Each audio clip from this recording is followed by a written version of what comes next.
ओम सच्चिदानंदरूपाय विश्वोत्पत्त्यादिहेतवे तापत्रय विनाशाय श्रीकृष्णाय वयं नमः। आप सभी का मैं अपने YouTube चैनल पर बहुत ही स्वागत करता हूं और आज मैं आपको अपने YouTube चैनल के माध्यम से कार्तिक मास महात्म के 8वें अध्याय को सुनाने जा रहा हूं। कार्तिक का महीना बहुत ही पावन महीना है। इस मास में भगवान का पूजन करने से, यज्ञ करने से, गंगा स्नान करने से बहुत ही पुण्य मिलता है और इस कार्तिक मास महात्म की कथा को सुनने मात्र से मनवांछित फल की प्राप्ति होती है। और उसके उपरांत नारद जी ने कहा कि हे राजन, अब मैं कार्तिक मास के इस जो व्रत की उद्यापन की विधि है उसके बारे में बताता हूँ, ध्यान से सुनिए। कार्तिक के महीने में व्रत किया जाता है। फलाहार में कर सकते हैं, एक समय भोजन करके कर सकते हैं। शरीर की समर्थता के अनुसार आप इस महीने का व्रत करें और व्रत करने के बाद उद्यापन करने का विधान होता है। जब तक किसी भी व्रत का उद्यापन नहीं किया जाता, बिना उद्यापन के वो व्रत फलीभूत नहीं होता। उद्यापन का अर्थ होता है हमने जो व्रत किया वो भगवान को अर्पण कर देते हैं। भगवान को अर्पण करना, उद्यापन के उपरांत ही व्रत का फल मिलता है। नारद जी कार्तिक महीने के जो व्रती हैं उनको उद्यापन की विधि बतला रहे हैं।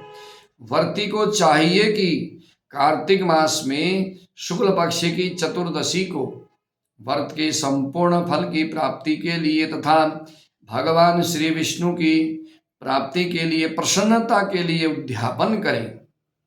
उद्यापन जो किया जाता है कार्तिक शुक्ल पक्ष की चतुर्दशी तिथि को किया जाता है। तुलसी के ऊपर चंदुआ लगाएं, बंदरवार बनाएं, तुलसी को जो है सजाएं, चवर से सुशोभित करके मंडप बनाएं। चारों मिट्टी से बनी हुई सुशील, पुण्यशील, जय और विजय, इन 4 द्वारपालों को अलग अलग वहाँ पर तुलसी के पास में बैठाएं।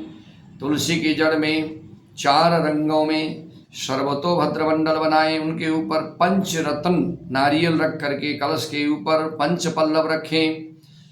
शुद्ध वस्त्र से कलश को ढकें। फिर भगवान विष्णु का श्रद्धा भाव से नैवेद्य, फल फूल इत्यादि के द्वारा भगवान श्री विष्णु का पूजन करें।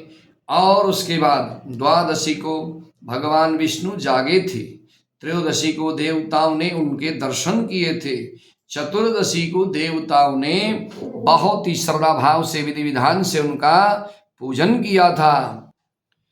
इसीलिए भगवान विष्णु की उद्यापन की जो विधि है कार्तिक शुक्ल पक्ष की चतुर्दशी तिथि ही बताई है। उसी दिन उद्यापन करना चाहिए।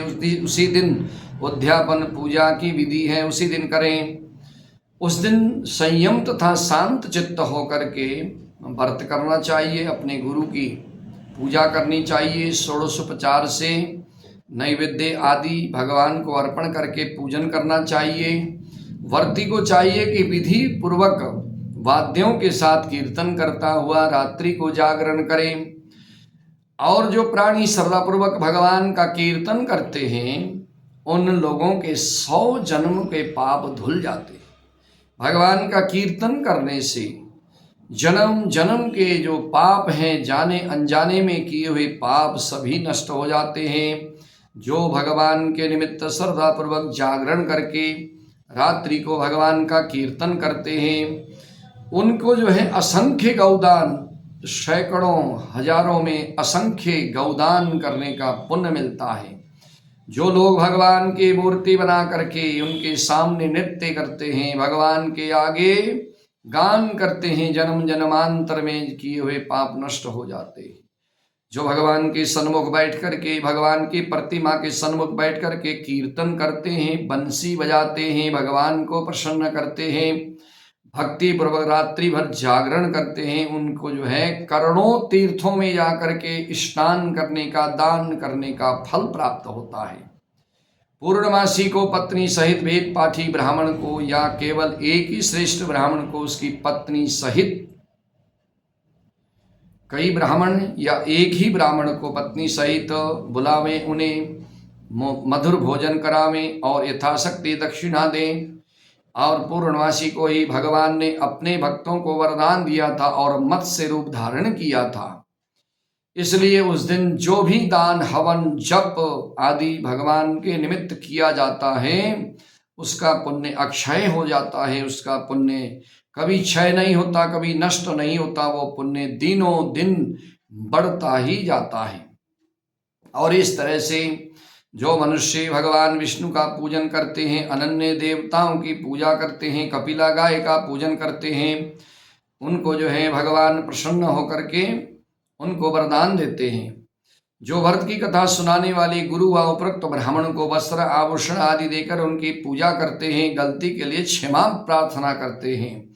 आप सब लोगों की अनुकंपा से मुझ पर भगवान सदा प्रसन्न रहें। इस व्रत को करने से मेरे 7 जन्म के पाप नष्ट हो जाएं, मेरी संतान चिरंजीवी हो, मेरे घर में सुख और समृद्धि हो। इस पूजा के द्वारा मेरी सभी इच्छाएं पूर्ण हो, जो शुभ इच्छाएं हैं वो पूर्ण हो, और मेरे मृत्यु के उपरांत मुझे दुर्लभ भगवान विष्णु का भगवान विष्णु का सानिध्य प्राप्त हो। इस तरह से रोज प्रार्थना करते हुए पूजा की सारी वस्तुओं के साथ गाय सामग्री गुरु को दान करें, या कथा सुनाने वाले ब्राह्मण को दान करें। पश्चात ब्राह्मण को भोजन कराने के पश्चात घर वालों मित्रों के साथ मिल करके स्वयं भी भोजन करें। ये जो है व्रत का उद्यापन होने के पश्चात पूर्णमासी के दिन का कर्म है। चतुर्दशी को उद्यापन किया जाता है, भगवान की पूजा की जाती है, परंतु पूर्णमासी के दिन ही भोजन करने का विधान है। इस तरीके से, इस प्रकार से जो भी मनुष्य कार्तिक मास का व्रत करते हैं और व्रत का उद्यापन करते हैं, वो पाप रहित होकर के उनको मनवांछित फल की प्राप्ति होती है, वे भगवान के पुर को प्राप्त होते हैं, आयु पर्यंत संसार में रहकर सुख भोगते हैं और उसके बाद भगवान के धाम को प्राप्त होते हैं। आनंद कंद भगवान की जय हो, कार्तिक मास महात्म की जय हो। और आगे की कथा मैं आपको कार्तिक मास महात्म के 9वें अध्याय में सुनाने जा रहा हूं।